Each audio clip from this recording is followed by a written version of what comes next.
আসসালামু আলাইকুম। সবাই কেমন আছেন?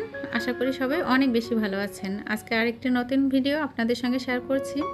তো এখানে আমি কিছুটা কুসুম গরম পানি নিয়েছি আর সেখানে কিন্তু লিকুইড ডিশ ওয়াশটা দিয়েছি। আর এই যে ফেনা করে নিচ্ছি। আর আমার ফ্রিজের যে ডিপের অংশটা আছে সেটা কিন্তু আমি ক্লিন করব আর আপনাদের সঙ্গে শেয়ার করব খুব অল্প সময়ে এবং সহজভাবে কিভাবে আমি ফ্রিজ পরিষ্কার করে নিয়েছি। প্রথমে যে কাজটা করতে হবে সেটা ফ্রিজে যা কিছু আছে সব কিছু কিন্তু নামিয়ে নিতে হবে। তারপর ফ্রিজে যে ট্রে থাকে, তারপর কুল প্যাড যে রেক থাকে সেটা কিন্তু নামিয়ে নিতে হবে। তো আইস বক্স সব কিছু আমি নামিয়ে রেখেছি। আর তারপর একটা ব্রাশ নিয়ে তারপর ব্রাশের সাহায্যে কিন্তু প্রথমের যে বেশি ময়লাগুলো থাকে জমে গিয়েছে সেগুলো কিন্তু ক্লিন করে নিয়েছি। আর এখন ফোমি টাইপের একটা নেট দিয়ে আমি বাকি ময়লাগুলো পরিষ্কার করে নিচ্ছি।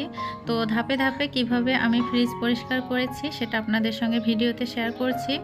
আশা করি অনেক বেশি উপকৃত হবেন। আর আমার ফ্রিজে যেহেতু বরফ জমে যায় না, সেক্ষেত্রে ফ্রিজটা পরিষ্কার করা আমার কাছে অনেক বেশি সহজ মনে হয়। তো এখন আমি একটা সুতি কাপড়ের সাহায্যে কিন্তু ফ্রিজটা আবার ভালোভাবে মুছে নিয়েছি। তো শেষ পর্যায়ে এসে আমি যেটা করি, মানে যখন পরিষ্কার হয়ে যায় তখন কিন্তু এরকম টিস্যু দিয়ে আবার ভালো করে মুছে নেই।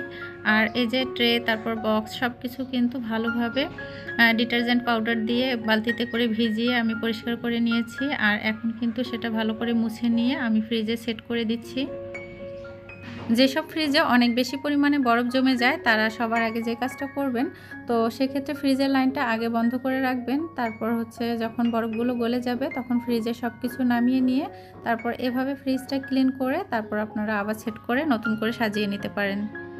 ফ্রিজ পরিষ্কার করার আগে সবার আগে যে জিনিসটা মাথায় রাখবেন সেটা হচ্ছে ফ্রিজের লাইনটা বন্ধ করে দিবেন। তারপর হচ্ছে যখন বরফ গলে যাবে সব কিছু নামিয়ে নিয়ে এভাবে ফ্রিজটা ক্লিন করে তারপর এখানে লেবু কেটে দিতে পারেন। তাহলে কিন্তু ফ্রিজে কোনো দুর্গন্ধ থাকবে না। এক্ষেত্রে আপনারা হোয়াইট ভিনেগার ইউজ করতে পারেন দুর্গন্ধ দূর করার জন্য। তো আমি লেবু কেটে দিয়েছি। বাংলাদেশ থেকে কিন্তু এখন শীত বিদায় নিয়েছে আর এই যে আস্তে আস্তে গরম পড়া শুরু হয়েছে। আপনাদের ভাই এরকম একটা জিনিস কিনে নিয়ে এসেছেন। তো এটার নাম হচ্ছে সুপার পিস্ট কিলার। আপনাদের সঙ্গে ভিডিওতে শেয়ার করছি যে এটা আমাদের আসলে কতটা উপকারে আসতেছে বা এটা কিসের জন্য আমরা লাগিয়েছি। তো আপনারা দেখেই বুঝতে পেরেছেন, এখানে লেখাই আছে পিস্ট কিলার। তো কীটপতঙ্গর উপদ্রব থেকে রক্ষার জন্য কিন্তু এটা লাগানো হয়েছে। রাতে ঘুমানোর আগে যখন এটা জ্বালিয়ে রাখা হয় তখন আসলে চারদিকটা কেমন লাগে দেখানোর জন্য কিন্তু আমি এই ভিডিওটা করেছি। তো আমি ডাইনিং রুমের লাইট অফ করে দিয়েছি। আর এই যে চারদিকে নীল কালারের যে আলো ছড়িয়ে পড়েছে দেখতে কিন্তু অনেক সুন্দর লাগছে। রাতের বেলা এটা যেমন ডিম লাইটের মতো কাজ করছে, পাশাপাশি কিন্তু মশা মাছি মারতেও কাজ করছে। আর সকালবেলা কিন্তু আমি ভিডিও করেছি, সেটাও কিন্তু আপনাদেরকে দেখিয়ে দিব যে আসলে এটা কতটুকু কাজ করেছে। তো যাই হোক, আমি ভিডিওতে দেখিয়ে দিচ্ছি যে রাতের বেলা ঘরের আলোটা কীরকম লাগতেছিল। এখন আমি সকালে ভিডিও করেছি সেটা আপনার সঙ্গে দেখিয়ে দিচ্ছি। এই যে ট্রেটা আমি নামিয়ে নিলাম আর এই যে মশা মাছি মরে সব পড়ে আছে। পিস্ট কিলার বিদ্যুতের সাহায্যে চলে। আর মশা মারা ব্যাট যে আমরা ইউজ করি, তো মশা মারা ব্যাটে যখন মশা কিংবা মাছি পড়ে গেলে কিন্তু একটু শব্দ হয়। আর এটাতেও কিন্তু ঠিক তেমনটাই, এখানেও কিন্তু এরকম শব্দ হয় আর এই যে সব কিছু মরে পড়ে গিয়ে থাকে। তো সকালবেলা দেখা যাচ্ছে যে লাইটের আলোটা কেমন লাগে সেটাও দেখিয়ে দিলাম।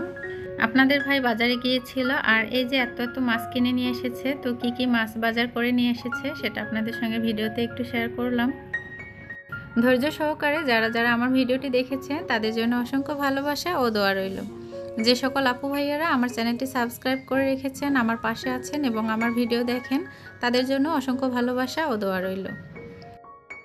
যারা আজকে প্রথম আমার চ্যানেলটি ভিজিট করেছেন এবং আজকে প্রথম আমার ভিডিও দেখছেন তারা চাইলে আমার চ্যানেলটি সাবস্ক্রাইব করে রাখতে পারেন এবং পরবর্তীতে কোনো নতুন ভিডিও আপলোড করলে যেন ভিডিওটি আপনাদের কাছে পৌঁছে যায় এজন্য অল অপশন চালু রাখতে পারেন।